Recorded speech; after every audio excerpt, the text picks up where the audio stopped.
When she told me, "You don't match my style, that's why I don't bring you around my friends," I felt like the floor had been ripped from under me. I had given her my heart, my time, my loyalty, and in return, I was treated like some unfashionable object that didn't fit her image. At first, I was crushed. I asked her if she really meant it, and she casually nodded, as if I should have known my place all along. She told me I didn't dress well enough, that I wasn't flashy enough to stand beside her and her high-status friends. Her words were dripping with arrogance, and in that moment, I realized she saw me as disposable. That night, I didn't argue. I didn't cry. I just smiled and told her, "You're right." She looked at me strangely, thinking I was finally admitting defeat. But in reality, I was planning something far bigger than she could imagine. The truth was, I had more than she ever knew. While she was obsessed with style and appearances, I had been quietly building wealth through investments. My simple clothes and plain lifestyle weren't because I was poor, they were because I didn't feel the need to flaunt what I had. And now, I knew exactly how to use that fact against her. Over the next month, I distanced myself from her while pretending to still care. I let her believe she was in control, that she could still belittle me. Meanwhile, I began planning a little surprise. I upgraded my wardrobe, polished my image, and started attending events she always bragged about wanting invitations to. The day came when I was invited to one of those elite parties, a gathering she used to dream about but could never get into.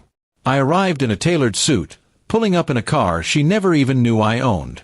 Her friends' jaws dropped when they saw me, and whispers followed me all evening. I didn't go alone either. I brought a stunning woman who valued me for who I was, not for what I wore. And then I saw her. She was at the same event, clinging to a man who clearly fit her style. But the look on her face when she spotted me? Pure shock. Her friends rushed to greet me, complimenting my success and charm, while she stood there ignored, her mouth hanging open. She tried to approach me later, pretending to be friendly. "You look different," she stammered. I simply smiled and said, "No, I've always been this way. You just never cared to see it." The man she had replaced me with barely paid her any attention, too busy showing off himself. Word spread quickly among her circle. Suddenly, I wasn't the plain, boring boyfriend she had hidden. I was the man everyone wanted to know. She, on the other hand, became the girl who had thrown away someone real for shallow appearances. Days later, she called me, her voice dripping with regret. She said she missed me, that she realized she had made a mistake. I laughed, actually laughed, into the phone. "You told me I didn't match your style," I reminded her. "And you were right.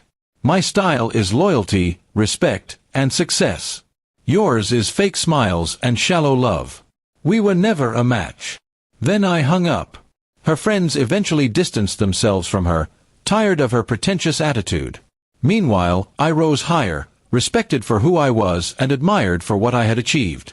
She ended up exactly where she feared most, alone, embarrassed, and forgotten. In the end, her insult became my fuel. She thought she could reduce me to nothing, but all she did was awaken a side of me she never deserved to see. My revenge wasn't loud or violent. It was living the life she wanted but could never have, while she faded into the background. And as I moved forward, I didn't look back. Because nothing was sweeter than knowing she had thrown away her future for her style, and I had walked away victorious. Months later, I heard she was desperately trying to crawl back into those same social circles, but no one wanted her around anymore. Her stylish boyfriend had left her for someone else, and she was back to living a quiet, unimpressive life, the exact thing she once mocked me for. Meanwhile, I was thriving, surrounded by people who valued more than just appearances. Sometimes, I think about her words, "You don't match my style." She was right, but not in the way she thought. I never matched her shallow world, and I never will. My revenge wasn't just proving her wrong, it was proving to myself that I deserved far better. And now, every success I enjoy is a reminder that walking away was the greatest victory of all.